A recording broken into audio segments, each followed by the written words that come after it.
Hello, people coming in the room slowly. Oh, there we are. I'm just on the wrong screen. They're all right there. Well, hello. Welcome once again. Nice to see familiar faces, some of our Thursday regulars, and a possible new. I don't want to put any pressure on, but I'll just say it's nice to see you again, Shannon, twice in a row.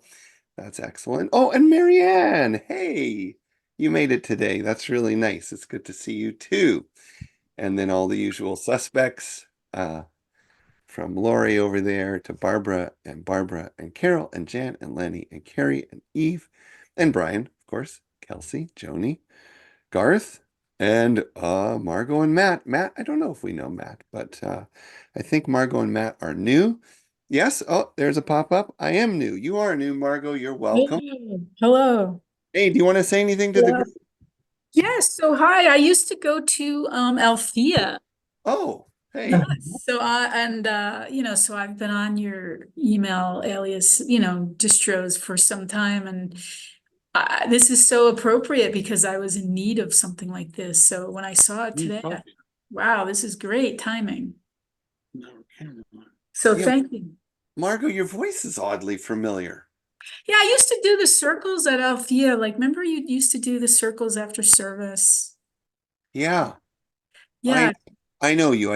I'm much better with faces. I know. I'm sorry, my camera doesn't work on this laptop. Otherwise, I would put my camera on. Yeah, that's okay. And as we all get older, we know more and more people with the same name, but I can hear that I know you. Oh, well, good. Thank you. Yeah, God, it's great. It's nice to hear your Good voice. to be here. Thank you. Yeah. And Chantel, hello, and Annette. Hello. And Matt. Oh, it's Matt. Oh, Matt. Wait, Matt also from Althea. Oh, great. Can't join audio or video, but you can listen. Yeah, of course. Well, Matt, it's great to have you back again. I don't know which Matt, but I think I know which Matt because there was one Matt I'm thinking of. So I'm going to think that's you. Nice to see you. And Annette, hey there. Have you joined us, Annette? I have not joined you before. I Oh, did go to Althea though and know you from there. we'll just slowly turn this into Althea online. Um, so I'm not going to spend too much time with small talk because I really want to get into today's topic, but I will say welcome and thank you for people who. So few quick notes for background. For people who are new here, this is hosted by Humanities Team, an absolutely extraordinary online resource for everything and anything relating to spirituality and consciousness. I believe that, and I mean that. They host and make this happen. Garth is here from that team. He's our producer. Um, but there are also so many people that come here because they knew me in Denver. So those who don't know, for some years I was the lead sort of director and spiritual teacher for a very creative um, spiritual center focusing on mystical teachings and born out of the divine science tradition, which it is in these moments steadily invigorating and embracing once again. So there's just all kinds of amazing things that happen at Althea. They have a wonderful minister and teacher there now, and some really amazing guest speakers. I've noticed that. Um, so there's that, and then some of you just we know each other from all kinds of weird spots and places, and we'll just leave it at that. Lanny from Canyon Ranch, Jan from Healing Journeys is the collection. Um, oh, I haven't promoted the book shamelessly lately, but if you don't know, I have a new book. And I can officially say it's a good read because my sister-in-law read it. My sister-in-law is, I'd say, moderately interested in spirituality, but she's a wonderful supporter of me, and she's one of the most literate people I know. She can read a book a week easily. And she said, that's a good read. It's a good read. Good stories, good storyteller. So if you're interested in spirituality or you just need to kill some time, have an adventure, Spiritual Experience is out. I think that's all my promos for today. The topic. If you didn't get our newsletter or my newsletter, the topic today is shadow work and the soul. Shadow work and the soul. And yeah, I might even be making lots of notes for myself because it's such an important topic. And what I hope what I hope to do, and maybe I forgot to do this intro piece as well. Typically in this format, we have 5 to 10 minutes of sort of visiting and connecting and simple stuff. And then we move into something a little more experiential, a meditation, a prayer, or some opening thoughts on a topic, then a meditation or a prayer, and then more thoughts on the topic, and then hopefully some discussion. I always say that I want to make lots of time for discussion, and I often don't because I get so excited about the topics. But if I don't stop talking by the half hour today, I am going to ask you to put your emojis up, and you have permission to tell me to stop talking. Because what I would like to do is make more of my comments as we go and in response to what people share. And today make less comments up front. So the quick preamble, and then I'd like to do a prayer and then just get into it. The preamble is, well, I'll be honest enough to say that what I have been astonished by in my own life, despite the fact that I took an interest in therapy and healing as a teenager, just like my personal interest. How do people heal? What do they need to heal from? What can we heal from? What are the therapeutic models available to us? Psychology being the tip of the iceberg. And I'm 50 years old now. I don't mind saying that in a recording. It's a long time looking at the healing journey and my own in particular, because I try to filter everything through my own. And the thing, one of the concepts that I think is just one of the most essential concepts in psychology today, was really refined by Carl Jung. And it's the idea of the shadow. Now, it's important to know, so this is a quick preamble, and then I'm going to touch on it a little more after the prayer. It's important to know that there were many more psychologists that did and do talk about the shadow than Jung. They don't all talk about the shadow in the same way. If I remember, Freud had a pretty, what I would just generalize as a negative view of the shadow, like it held all of our problems in it, the roots of our problems. And Jung saw it more broadly as including other gifts and talents. But what most psychological traditions and teachers agree is that the shadow is the disowned, unintegrated, unaccepted aspects of the self. Now, it would seem obvious in any healing journey that that's what we need to get to know and figure out. But I think the nuance of the shadow and why it stands as distinct, maybe even from just working on the stuff you know about, right? Like, oh, I know I have an issue with, I don't know, conflict, or oh, I know I have an issue with elevators, or oh, I know I have an issue with commitment, or whatever it may be. If you know you have the issue, arguably that might not be considered something from the shadow.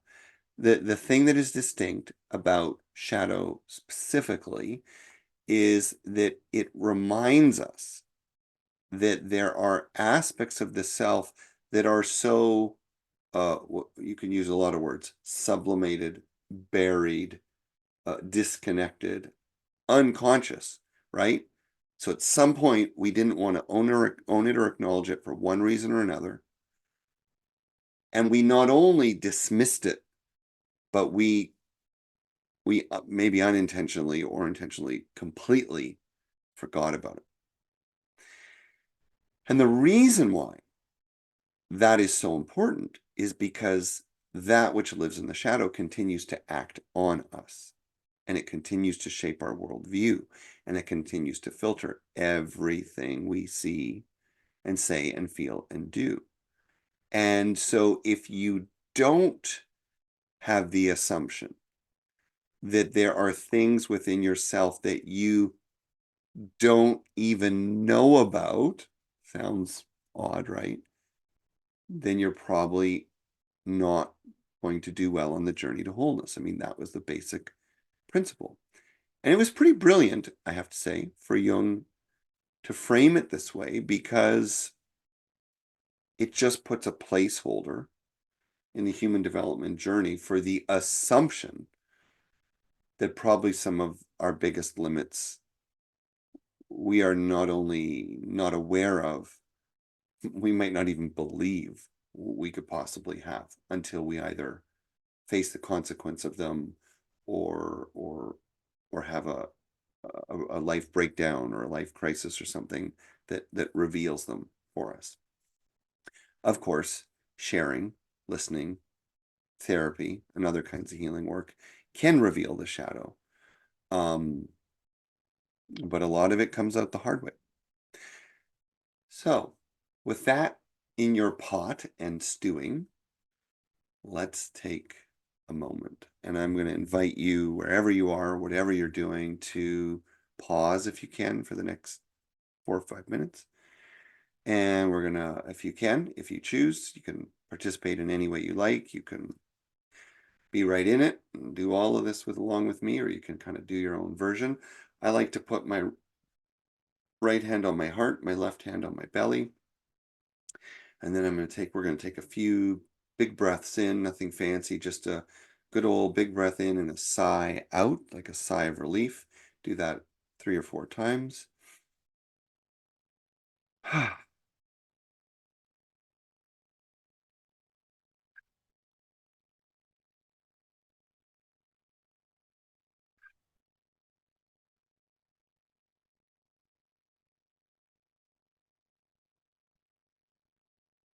Now we're going to do something a little different today. And you're all on mute, I'm assuming. Garth, I hope everyone's on mute, or this was going to sound a little weird, or only because it's Zoom, not because it would sound weird otherwise. I'm going to invite you now to breathe in through your nose. Hold it a moment, and I'm going to ask you to try to experiment with humming your exhale. So I'm going to do it with a little embarrassment, but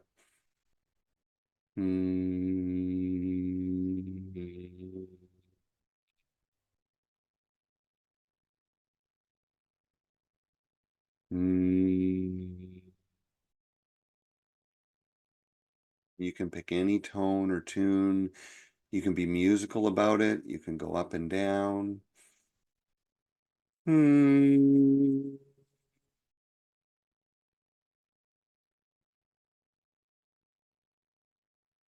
And don't worry how you sound. This is not intended to be musical. This is vibratory. Notice where you feel the sound in your body. And we're just going to do that a few more times, breathing in through your nose and then out through the hum, as long a hum as you can make. Pay attention to where you feel the vibration, with the vibration sounds like, where it resonates in your body. And if for some reason you can't be doing this at all, breathe out through your mouth as long and fully as you can.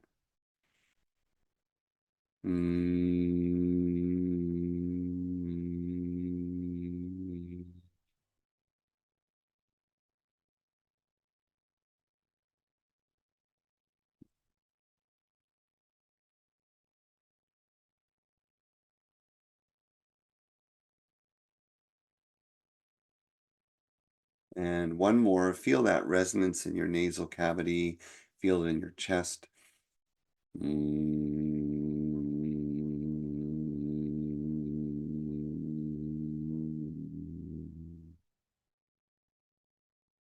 And you can do that a little longer if you like, because you're on mute, but when you finish, just be quiet. Notice. Just notice changes in your body, your awareness, your sense of the stillness around you.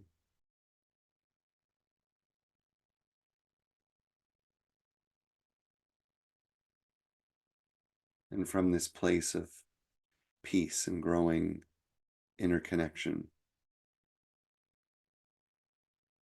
we bring our hearts and minds together as one,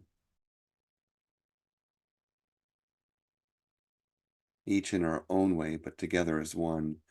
We summon the awareness of that eternal presence that is around us, within us, and beyond all things, to the one that is all, our source, our substance, the one we call God, Spirit, universe.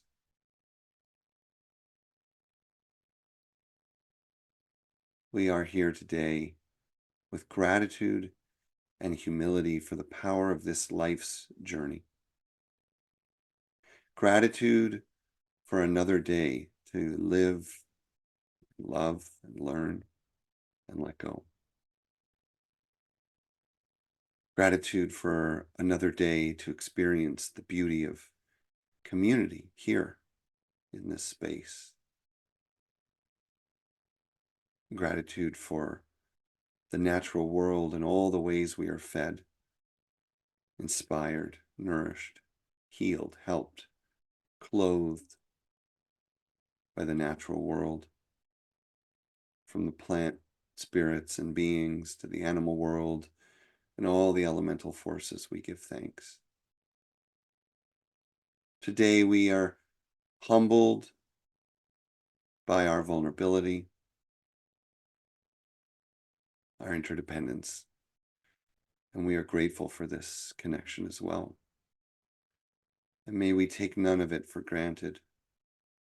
We are grateful for all the little ways we are nourished day to day, the food on our table, the water in the tap, the chance to see faces on a screen.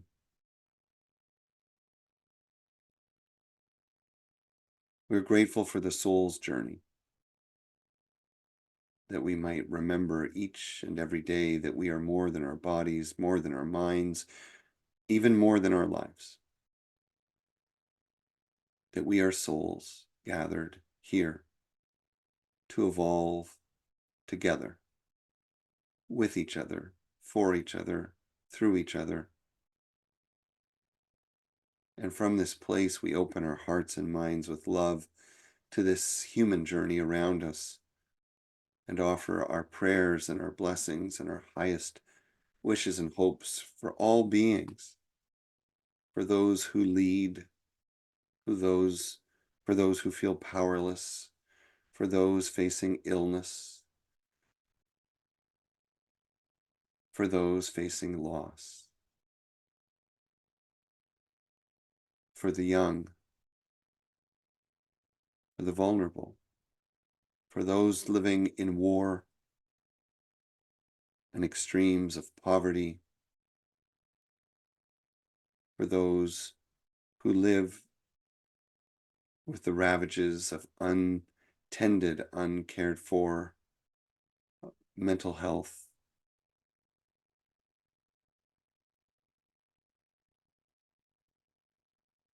crises and challenges. Prayers for the hearts of each and every one we have named and those unnamed. Pray for the heart of each one here listening to these words. And prayers for our own hearts. Prayers for the heart of nature. Prayers for the heart of this world. Prayers for those that guide us and watch over us. Prayers for the heart of the universe. In that love, may we find the courage to see ourselves fully, to face our fears, to find our limits in thought and mind. May we draw strength and courage from each other and the oneness of all, to claim our wholeness and feel ourselves fully, so that we may call for that wholeness and love throughout our world and beyond. For all these things and the prayers that remain unspoken in our hearts, we lift them together and say, Amen.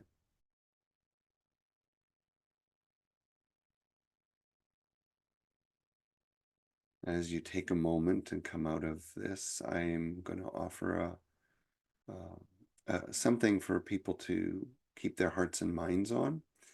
Our dear friend Joni in the group has given me permission to mention that on Tuesday she'll be going for a very serious, non-elective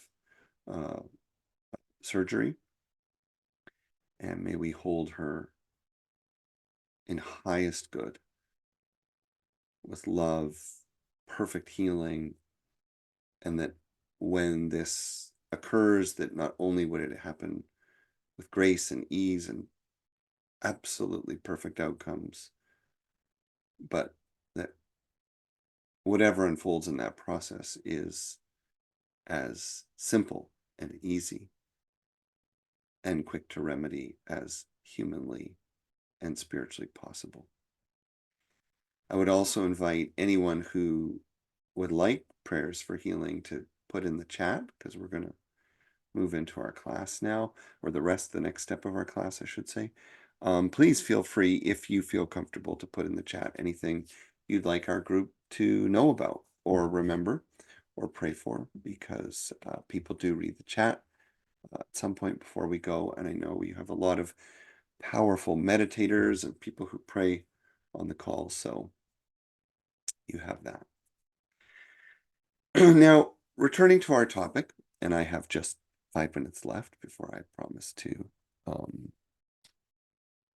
shut up. So the shadow. Now, the interesting thing about the shadow is that most of you have probably heard this term, and many of you have used the term. And kind of like the terms masculine and feminine, it's very difficult in the Western language and in the Western mind to hear the word shadow and not have unconscious overlay. What I mean by that, as an example, is when we talk about the forces of yin and yang, feminine and masculine are the English equivalents often used, and they are appropriately so in energetic and archetypical terms. But I will tell you, no matter where I go and no matter how much I talk about this, it is extremely obvious to me that most of us still really struggle not to suddenly see a woman when I say feminine and a biological man when I say masculine. It's not what I mean. It's not what anyone ever meant when they said yin and yang. And in a similar way, we say shadow, but we've been conditioned by Disney and music and marketing and Halloween. And I think there was an old detective. Remember that show? That was like a long time ago, before I was even born, like Who Lurks in the Shadows or Lives in the Shadows. The shadow for our Western culture has always had this dark connotation, what lives in the shadows. But for Jung in particular, consciousness and healing was very much about energy, and he worked a lot with the image of light. Light was like awareness. What is in awareness is in the light, and what is not in awareness is in the shadow. Well, if you look out your window, as I could right now, well, I can see the light on this big, beautiful pine tree, and I also see a shadow. Well, there's nothing wrong with that shadow. It's lovely that there's a shadow. It's actually hot today. The shadow is a great place to take refuge. So the analogy is simply to say the shadow is a reference to that which is unconscious, as in forgotten, not in daily awareness, not in the light of your attention. It doesn't make it good or bad. And the reason why it's critical is because as intelligent people as we are, we often feel like we know just what we're looking at. We know just what we're dealing with. We have an argument with someone or a loss of connection or a misunderstanding, and we think we know why they didn't understand us or why we didn't understand them or why we're reacting. Conscientiousness about the shadow reminds us no matter what's going on, you will always pause to say, and there may be more. That's all. There may be more to this that I am not seeing, that I am not feeling, that I am not owning. And the minute you feel pretty certain that you've now got the whole picture and you hope that this person you work with, care about, or whatever catches up, watch out. Because certainty is the enemy, so to speak, of the shadow. Now, how does the shadow get built? It'll take just a couple minutes and then I'll stop. The shadow is an important element of evolution. I don't really want to use the word coping mechanism, but you could use it. You could use that word. As we grow in formative years, and it can happen later in life, but typically it's in early formative years, there are simply aspects of ourself that are painful to hold for one reason or another. It could be an actual wound that we don't want to look at, talk about, think about. So we choose a different focus, a different behavior, a different identity, put in the shadow, keep going. It could be a wonderful quality, could be an aspect of self. Many people put their spiritual lives in the shadow to not admit that they used to see ghosts or they used to talk to God or they used to feel like the trees were alive or and communicating, whatever. But more dramatically, what I encourage people to consider is that we have ways of seeing. There's an expression that I like to use. I can't quite get my words around it. It's something like some of the most potent things that live in the shadow are decisions that we unconsciously made about who we are and how life works. If this is true, then I must be. That's what happens at age 3, at age 1, at age 7. If there's rage in my house, then I must be. If my mom is inattentive, then I must be. If my mom is too attentive, then I must be, right? It's not just the things that are done to us or told to us, but we as young people in formation are actively building stories of meaning and identity. And we don't know what the fuck is going on. I'm sorry to say it like that. But we don't, because as little people, we don't always have the tools. We don't always have the wisdom. We don't always have someone to talk to or guide us or the appropriate role models. Sometimes we do. And something terrible doesn't go in the shadow.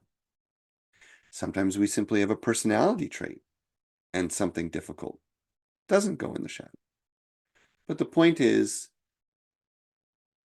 that some of the richest and most difficult things to uncover are limiting beliefs, limiting thoughts, and stories about who we are or how the world works that we feel destined to live with because they feel so true and then become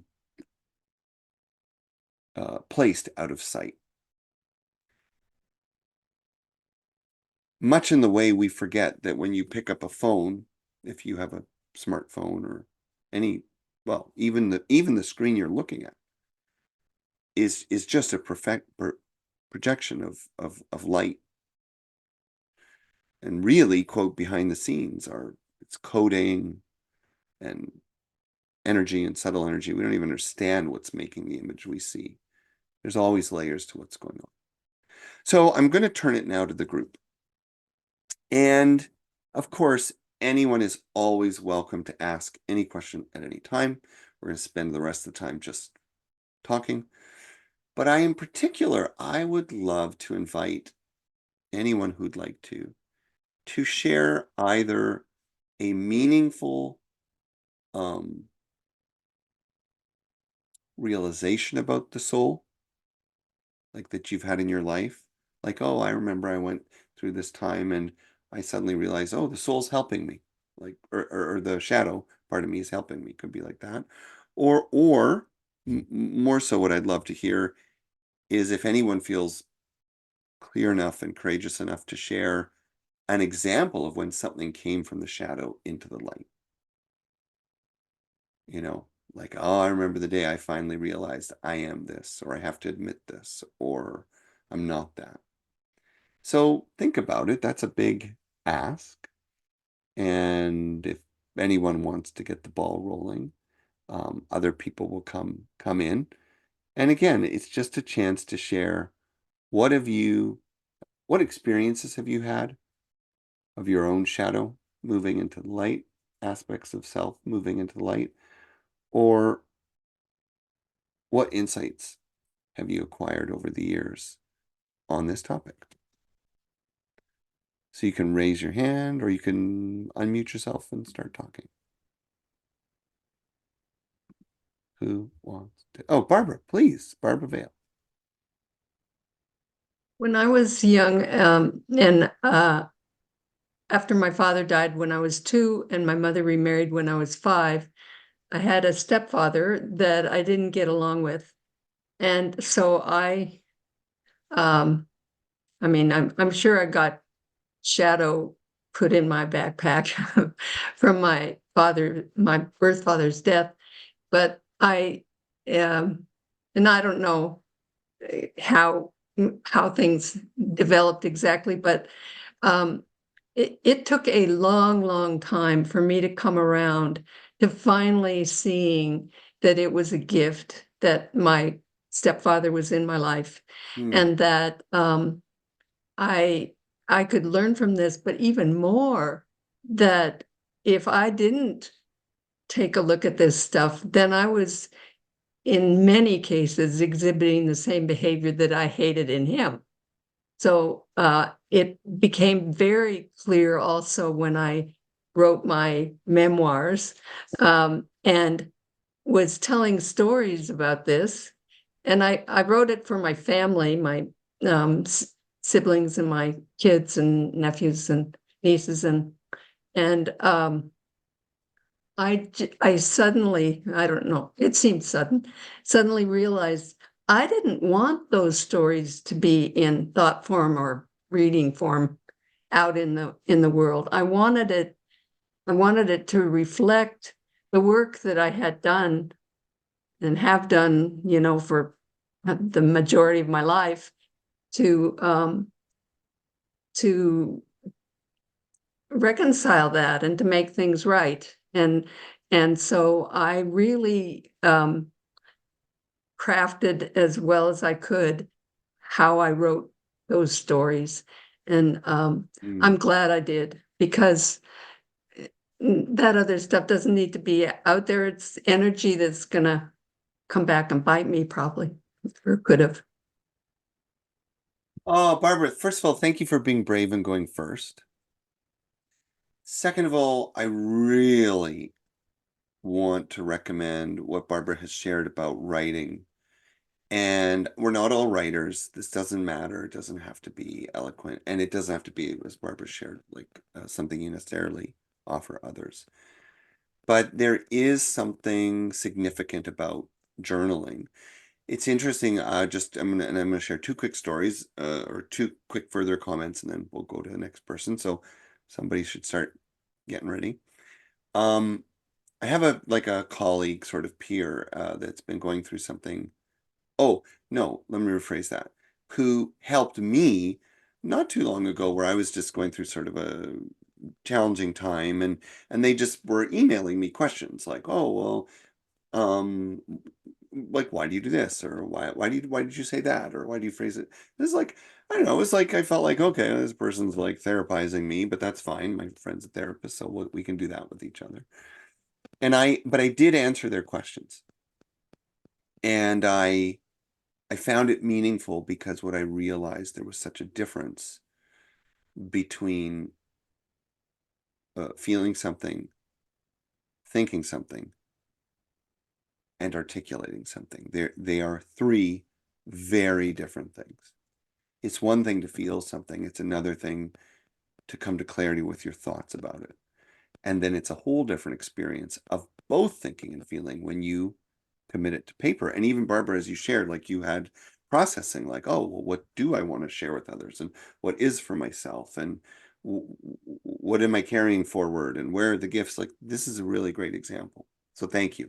And the reason why I gave my examples, because this friend of mine, a week ago, was going through their own challenge, and I sent them a whole bunch of questions because I was like, oh, well, it's my turn.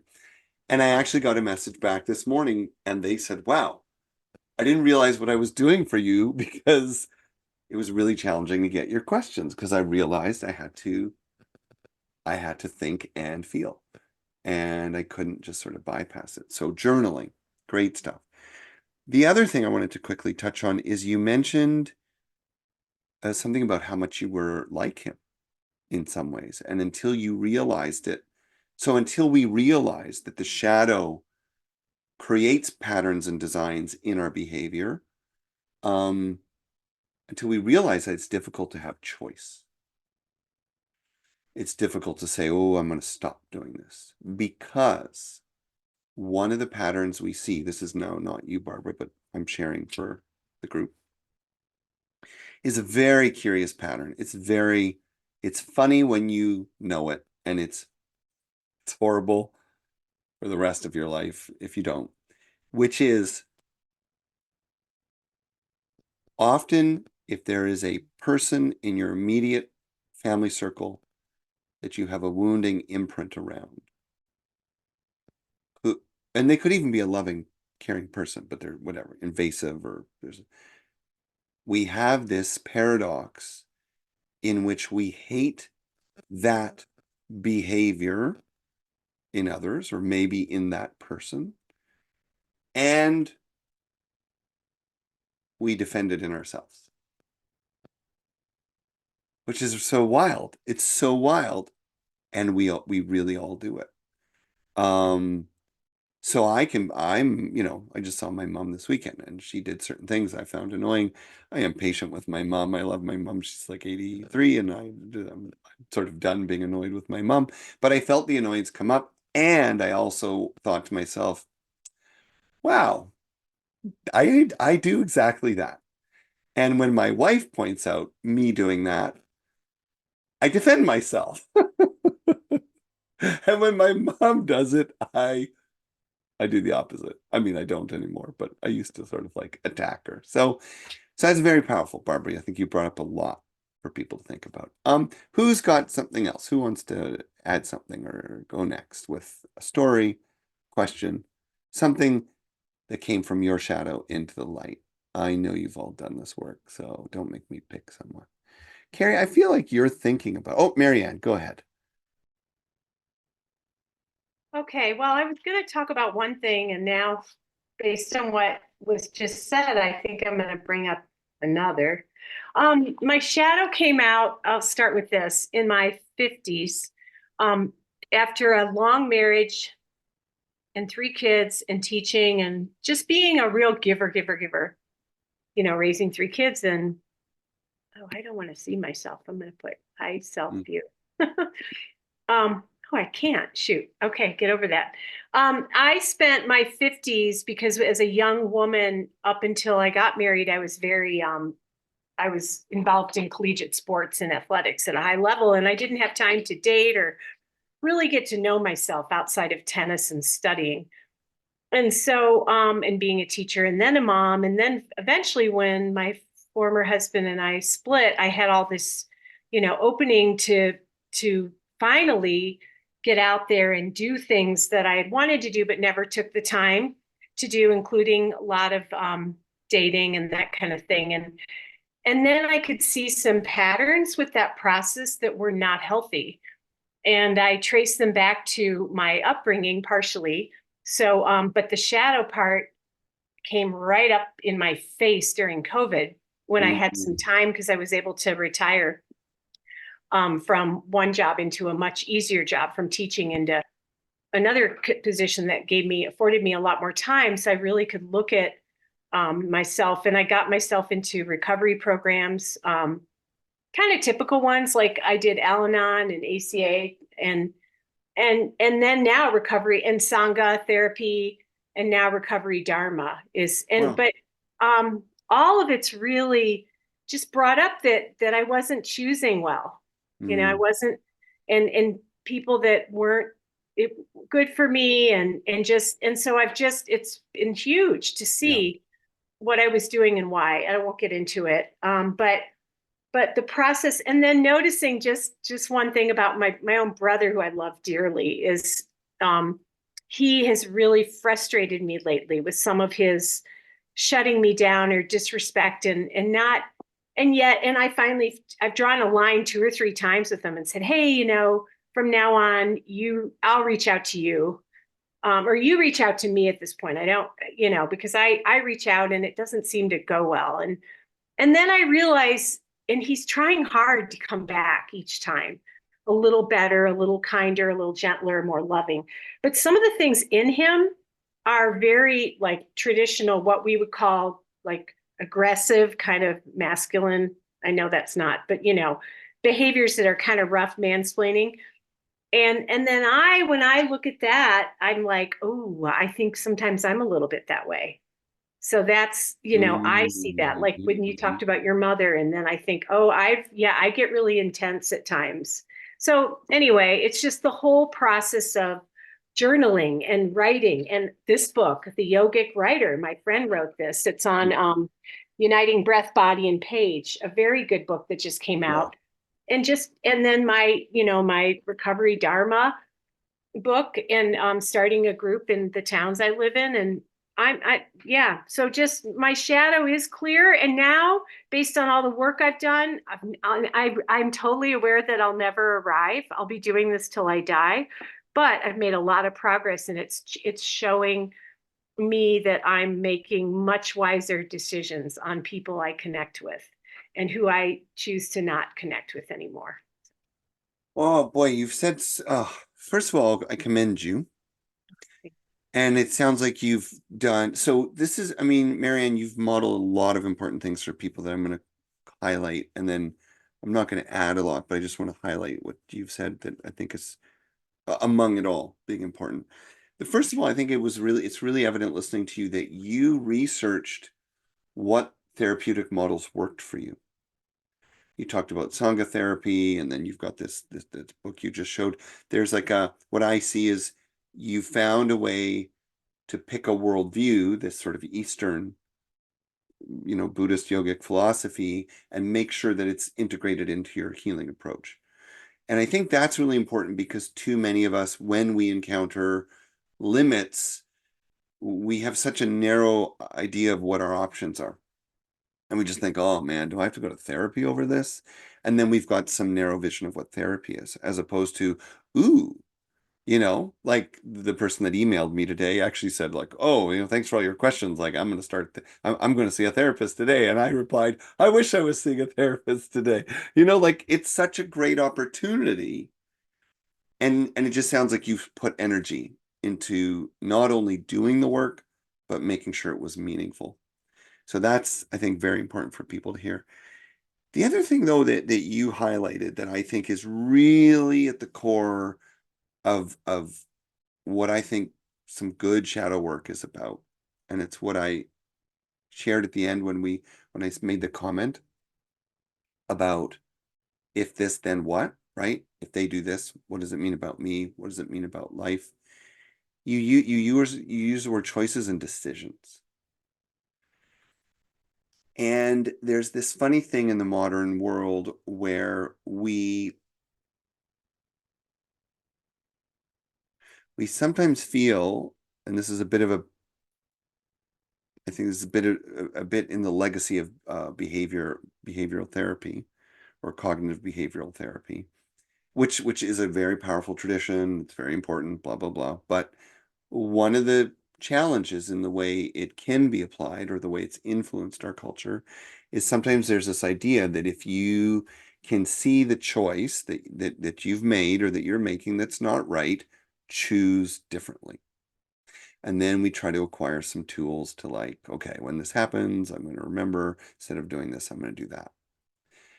Now, I'm not saying don't do that. If that works for you, do that. And there's always going to be some measure of choosing differently that's going to happen on the healing journey.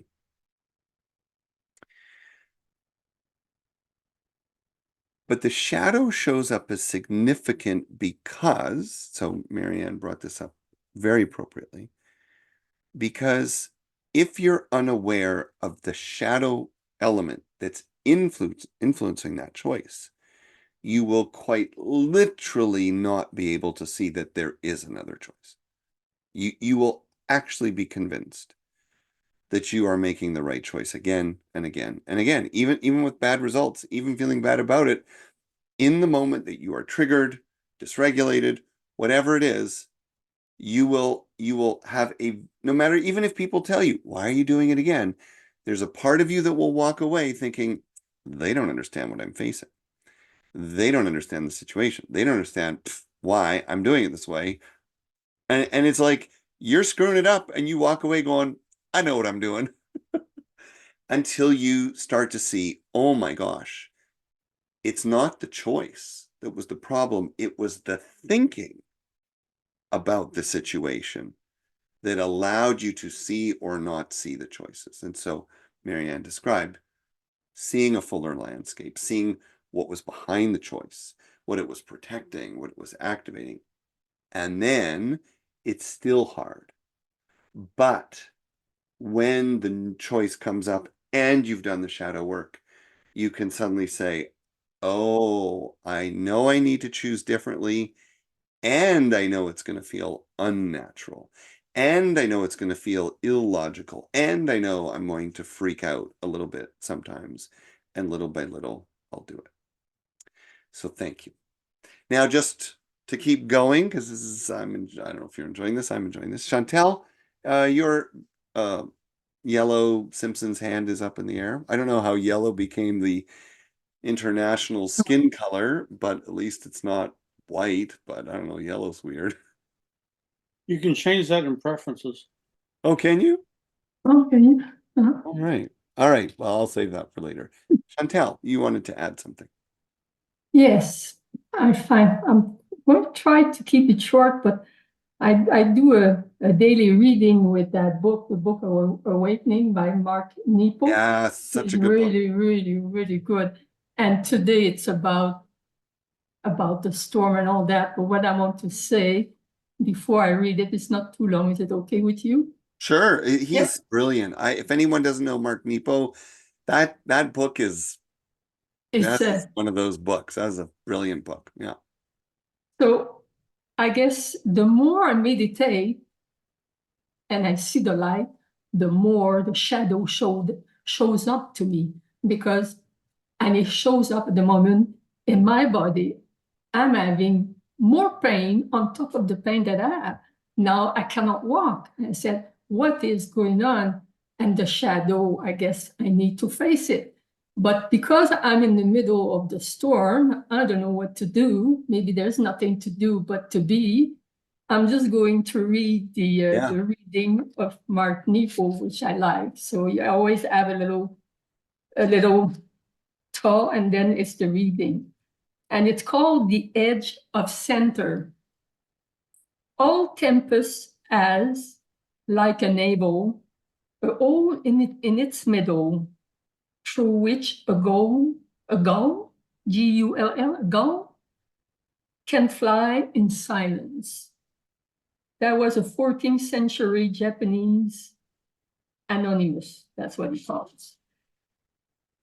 So, from across the centuries, this nameless voice tells us that at the art of all struggle, there is a peaceful, enduring center, if we can only reach it. All the wisdom tradition affirm this. Still, a deeper paradox of life is carried here. For the goal flies through the peaceful center, it does not live there. The work, it seems, for us is to draw sustenance from that central eternal space without denying the experience of the storm. Repeatedly, we are thrown into the storm and into the center. When in the storm, we are exacerbated by our humanness. When in the center, we are relieved by our spiritual place in the oneness of things. So to find the center and spread our battered wings is to feel the God within. Our constant struggle is in living both sides of this paradox. For we cannot get to the center without going through the storm that surrounds it. Yet the storm of human experience can only be endured by knowing what the gull knows. The storm can only be survived from the center. In all, we pass each other from storm to center and back. There you'll find the trials and gifts of love. So I can end that. There is a reflection. They say close your eyes and all that, but I'm not going to talk about that. But as a conclusion to that, what I say to everyone when they're going through anything, light or heavy, there is a blessing in disguise. So I have to practice that for myself. There is a blessing in disguise for me not being able to walk, having trouble to go down the stairs, empty my garbage. That takes all my energy. But then the blessing is I have a neighbor that says, call me, Chantel, I'll do it for you. You cannot walk hardly any. So that's the blessing. There is always someone helping you if you really, struggling. And that's it. So I just take not one day at a time, but one moment at a time, because it changed so much. Thank you. Thank you. And if you would like to either put in the chat the page or the day of that reading. Today, May 10th. Oh, May 10th, or take a picture of it. I'm writing it down myself. So Mark Nepo, May 10th in the Book of Awakening. So Chantel, I really, really love what you read, and the opening, I kind of missed the wording, but it was the compass, the center of the compass. Campus or compass? Tempest, T-E-M-P-E-S-T. Oh, Tempest. Oh, I'm so sorry. Well, it's funny. I actually heard it. The compact. I heard compass, but my understanding was still the same, because on a compass, the center point of the compass is more or less still, but then all around it is the movement of direction. So the thing that Chantel shares in this reading that I think is so important, and I will actually say has been I will definitely say has been one of the most important practices in my own shadow work, is to balance the active pursuit of the shadow. What's in there? Where does it come from? Who did what to me? Why did I feel that? All that mental questioning, which is very, very important, with letting it go and returning to spiritual center, returning to spiritual connection, returning to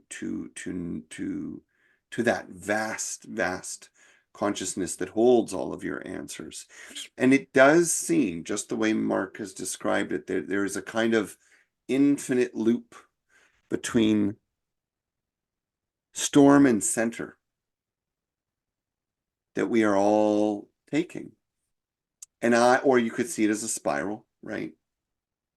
I don't know that I don't know that many of us are going to find a way out of that loop in this life.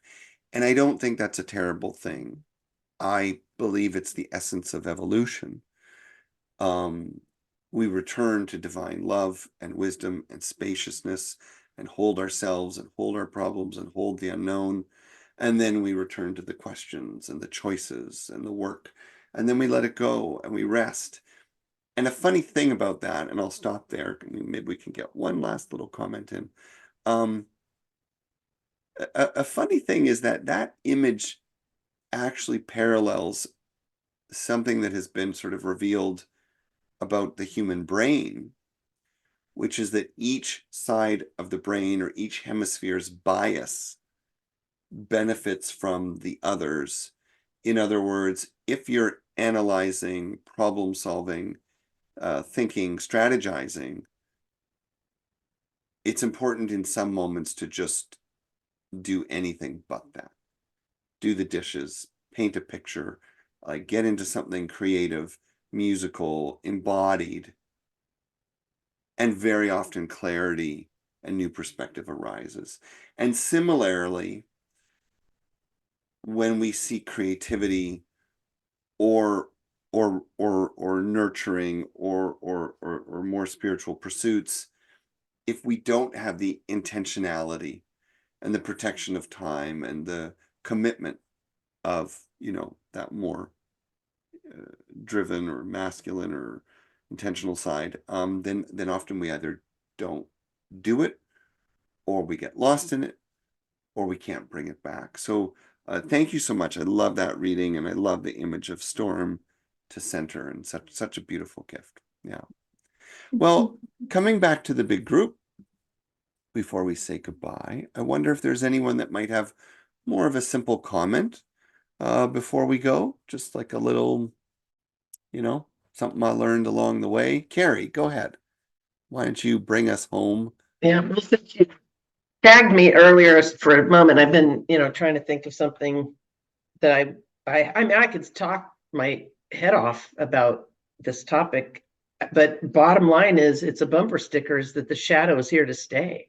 Yeah. And you can't have our lives without the shadow. It just, that doesn't, we're dead, or we're a saint or God or some other something, but and as you said, we start again, we start over, we're right where we are, we do it again. And if we know, then is it not a shadow, but the things that are really deep down, it's part of who we essentially are, and then our ego stuff, and then we come back to our center, and then we go back out to our ego, and then we come back into who we are. So it'd be great if everybody was honest about their shadow and could have a little, this is my shadow, so go that way if you see me coming, or I'm trying hard, and to remember that I still have a big heart, even though I'm a jerk. That's what my comments are about. I think everybody's tapping into all different ways of this topic, and you can't escape it. And it's DNA, it's environmental, and it's conditioning, and it's habitual, and it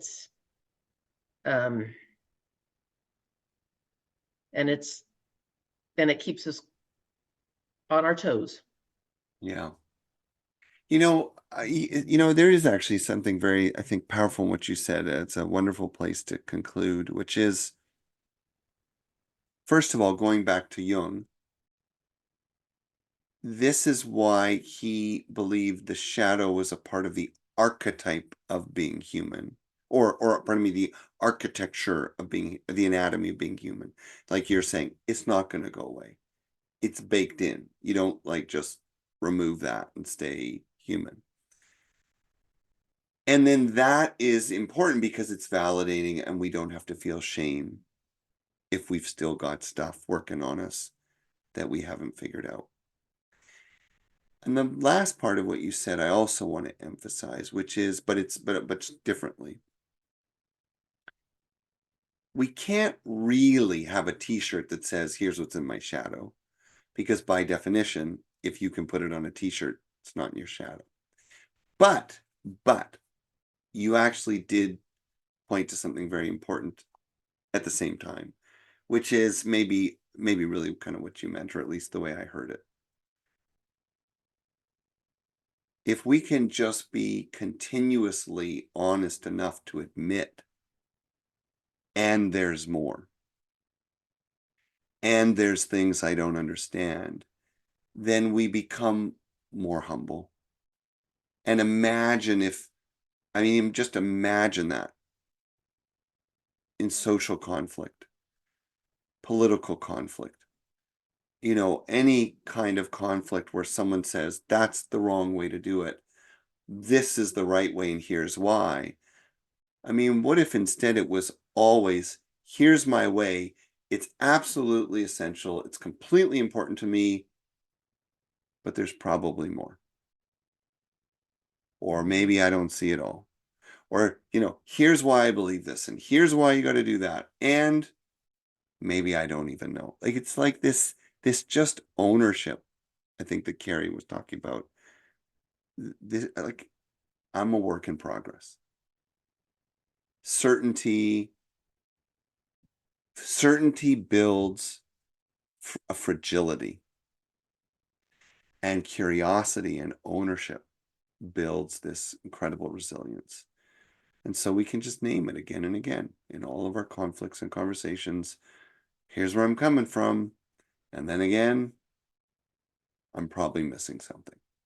And I just would add to that, the humble, I'd go to vulnerability. And if Yes. we just get right into the essence of our fragile human nature, as well as why we're protecting ourselves all the time. We're protecting ourselves from the shadow. Yes. And then it's the same thing at the same time, you know, like you say, you yap at your mom when, you know, yeah, and I'm doing the same thing to my child. And then you're yapping it's the same thing, same opposite side of the coin, but the same coin. So we're vulnerable. And if we start there, if everybody started there, yeah, it would be a peaceful, much more peaceful place. Well, let that be the last word. So thank you, everyone. I enjoyed today. Hope you did too. We will be back next week, I believe, like normal. I'm trying to quickly look at yes. I'll see you next week. I hope you're here. If it was good for you, tell a friend. If we don't see you next week, that's okay too. So stay in tune, stay in touch. If you want reminders, you can always sign up for my newsletter, which is just my name. Lots of love to you guys. Good luck with your shadows. Take it for a walk. All right. You guys. All right. Thank you, Garth. Bye bye. Bye, everybody. Thank you. Take care, Bye-bye. everyone.